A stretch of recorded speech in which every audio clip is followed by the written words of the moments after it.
लेकिन मैं सच में नहीं जानता कि आप किस बारे में बात कर रहे हैं। आपको मेरे बजाय उस किराएदार से पूछना चाहिए।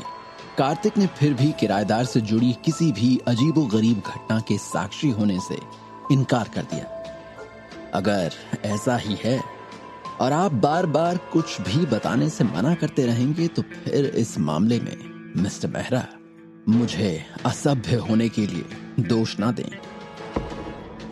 प्रताप ने अपना हाथ उठाया। उसकी हथेली अचानक एक पंजे में बदल गई और आध्यात्मिक ऊर्जा पंजे पर बहने लगी। क्योंकि कार्तिक ने उसके साथ सहयोग करने से इनकार कर दिया था, वो केवल कुछ जबरदस्त तरीकों का इस्तेमाल कर सकता था। प्रताप के हमले का सामना करते समय कार्तिक ने अपना उदासीन भाव दिखाया। वो लापरवाही से आधा कदम आगे बढ़ा और हमले को चकमा देते हुए उसने अपने शरीर को थोड़ा झुका लिया। प्रताप की आंखें सिकुड़ गईं।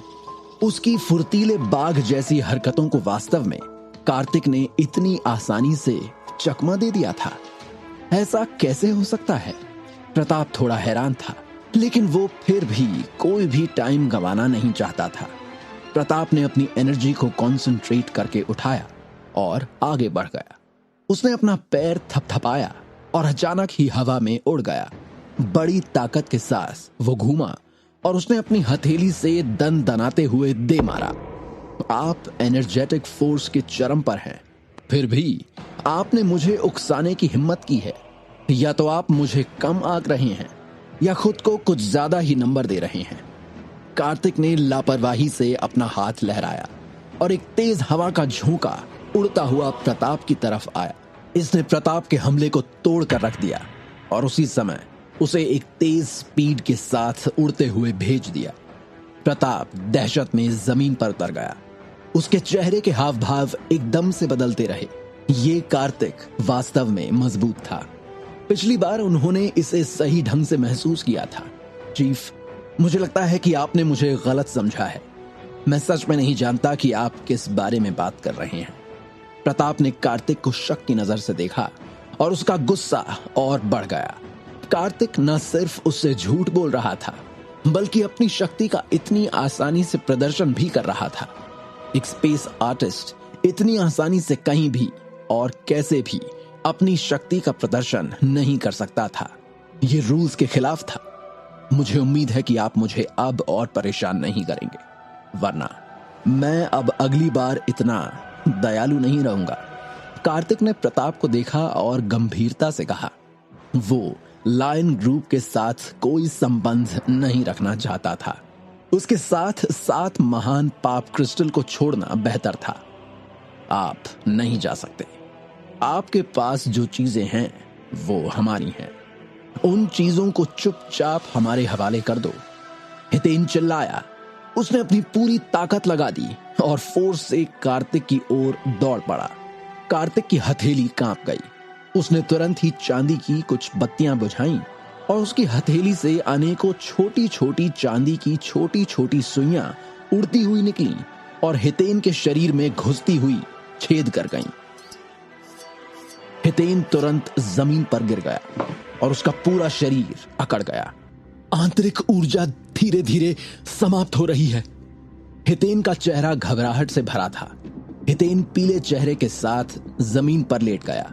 वो अधमरी हालत में था, जैसे उसके अंदर की एनर्जी को किसी ने एकदम से चूस कर बाहर निकाल दिया हो।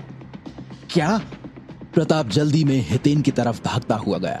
हितेन तक पहुंचते ही उसने उसकी जांच की और जांच करने के बाद उसने पाया कि हितेन की आंतरिक ऊर्जा वास्तव में धीरे धीरे समाप्त हो रही थी। ये कैसे हो सकता है? प्रताप चौंक गया। ऐसी स्थिति उसने पहले कभी नहीं देखी थी। प्रताप की आंखें अचानक हितेन जिस जगह गिरा हुआ था वहां की जमीन पर केंद्रित हो गईं। उसने पाया कि जिस स्थान पर उसकी आंतरिक ऊर्जा नष्ट हुई थी उस स्थान पर चांदी की कुछ सुइयां थीं। इन चांदी की सुइयों के कारण आंतरिक ऊर्जा का अपव्यय हुआ था। प्रताप ने जल्दी से चांदी की सुइयों को बाहर निकाला, लेकिन फिर भी वो हितेन की आंतरिक ऊर्जा को बाहर निकलने से नहीं रोक सका। यदि ये जारी रहा तो हितेन की कल्टीवेशन का लेवल निश्चित रूप से गिर जाएगा, और अगर हितेन के अंदर की सारी आंतरिक ऊर्जा तितर बितर हो गई तो ये निश्चित रूप से उसके लिए बहुत बड़ी क्षति होगी। मैंने तुमसे कहा था मुझे उत्तेजित मत करो, मुझे उकसाना बहुत भारी पड़ सकता है। मैं आराम से समझा रहा था कि मुझे कुछ नहीं पता, लेकिन तुम लोगों ने मेरी एक नहीं सुनी। कार्तिक धीरे धीरे ऊपर चला गया। उसने हितेन को नीचे नजर करके देखा, जो एक दर्दनाक अभिव्यक्ति के साथ जमीन पर लेटा हुआ था। कार्तिक अब वो कार्तिक नहीं रहा था जो एक वक्त में 3 साल पहले अपने पिछले जन्म में वो हुआ करता था। अमर क्षेत्र के नामकरण ने उसे बहुत कुछ समझा दिया था। मजबूत हमेशा कमजोर का शिकार करते हैं। बाज कभी अधमरे इंसान को बिना खाए नहीं छोड़ता, क्योंकि वो जानता है कि उस वक्त वो इंसान कमजोर है और उसके साथ नहीं लड़ पाएगा। एक इंसान के रूप में कार्तिक का सिद्धांत दूसरों को ठेस पहुंचाना नहीं, बल्कि दूसरों से ठेस ना खाना था। अगर कोई उसे नाराज करता है तो वो उसे उसकी जड़ों समेत मिटा देगा। कार्तिक का गणित आज के टाइम पर एकदम सिंपल था। वो किसी के रास्ते यूं ही जाएगा नहीं, लेकिन कोई उसका रास्ता काटने आएगा तो वो उसके पैरों से ही उसे अपाहिज बना देगा। अब ये कार्तिक कैप्टन कार्तिक है और अभी भी ये जुल्म करेगा नहीं, लेकिन सहेगा भी नहीं।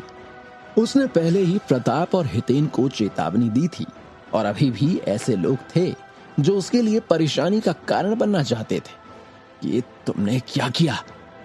प्रताप ने ठंडे स्वर में कहा। मेरी इस चाल को स्पेस आर्ट की दुनिया में तर्कश विद्या कहा जाता है। ये थोड़े समय के भीतर लक्ष्य की आंतरिक ऊर्जा को तितर बितर कर सकती है। तर्कश विद्या? प्रताप चौंक गया। इस बार मैंने अपनी शक्ति का केवल 10% उपयोग किया है, इसलिए वो तुरंत इसकी कल्टीवेशन को तितर बितर नहीं करेगा। ऐसा करके मैं लायन ग्रुप को एक बड़ी शर्मिंदगी से बचा रहा हूं और इसे भी इसकी नजरों में गिरने से रोक रहा हूं। लायन ग्रुप केवल उसकी शांति भंग ही कर रहा था, वे वास्तव में उसे मारेंगे नहीं।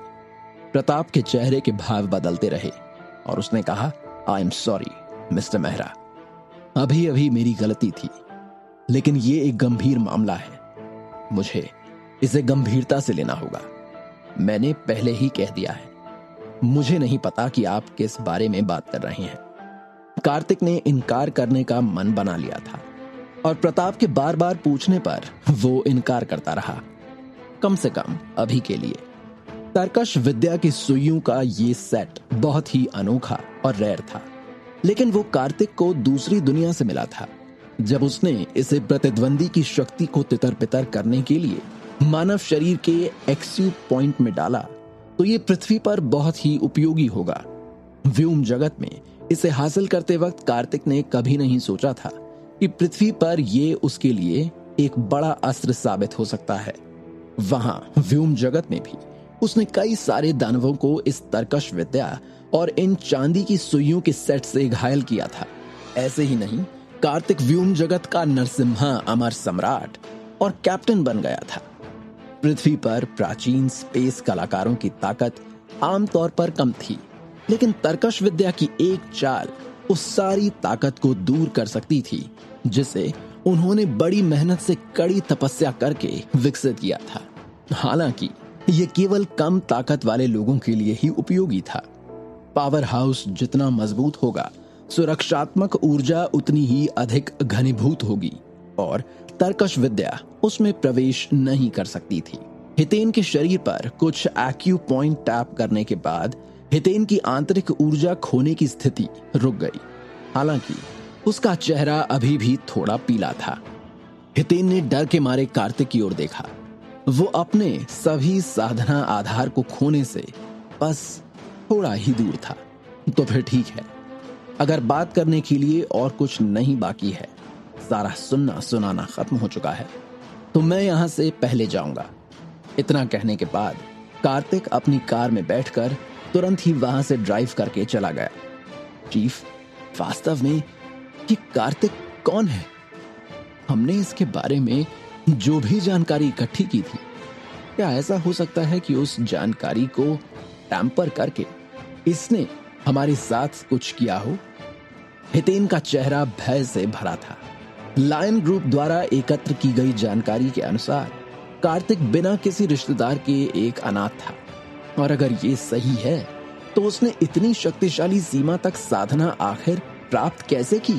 प्रताप ने अपना सिर हिलाया और कार्तिक को देखा जो धीरे धीरे दूर से गायब हो रहा था।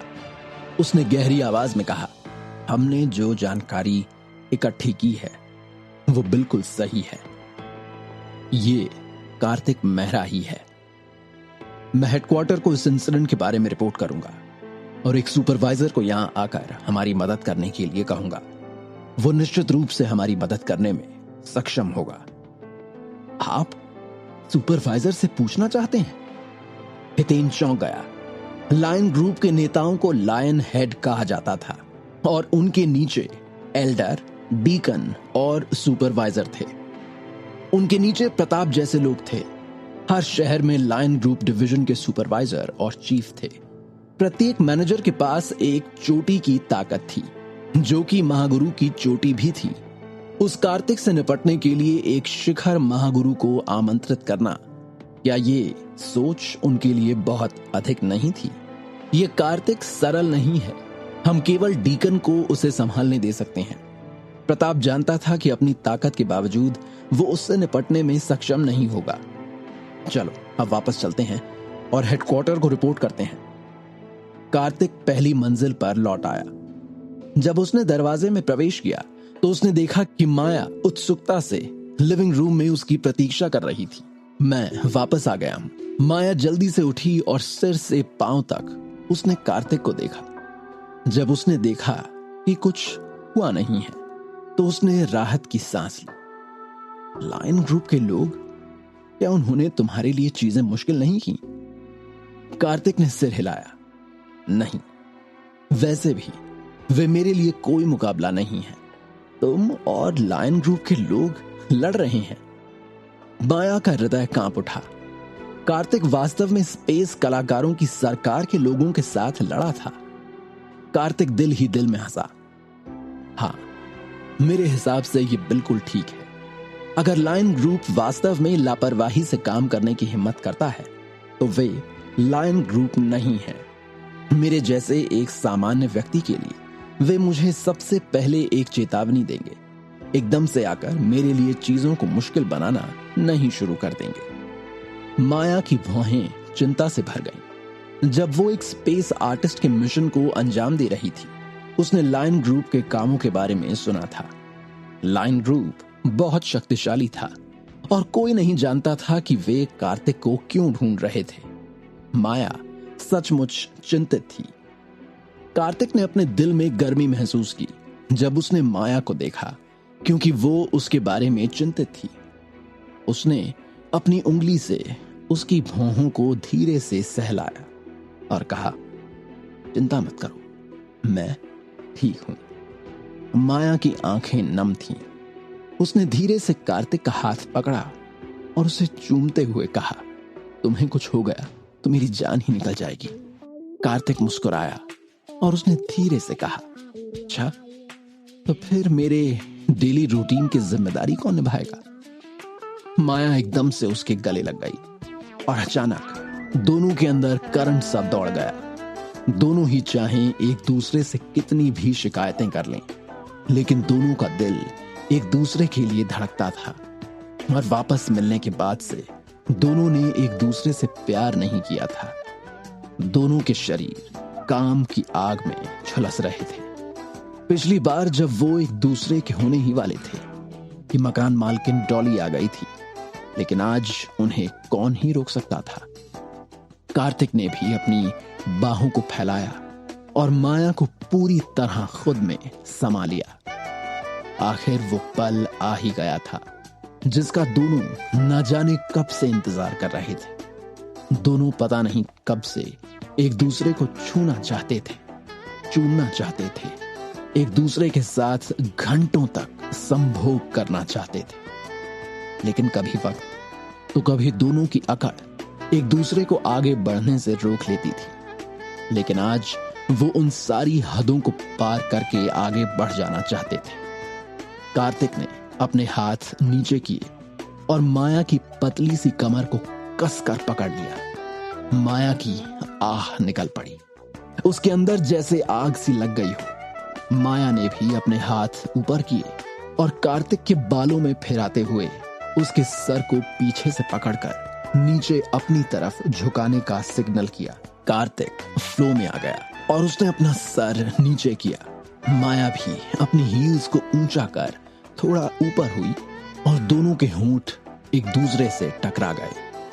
क्या इस बार माया और कार्तिक आखिरकार एक दूसरे के हो जाएंगे? क्या लायन ग्रुप कार्तिक को प्रताप और हितेन के साथ हुए किस्से का सबक सिखाएगा?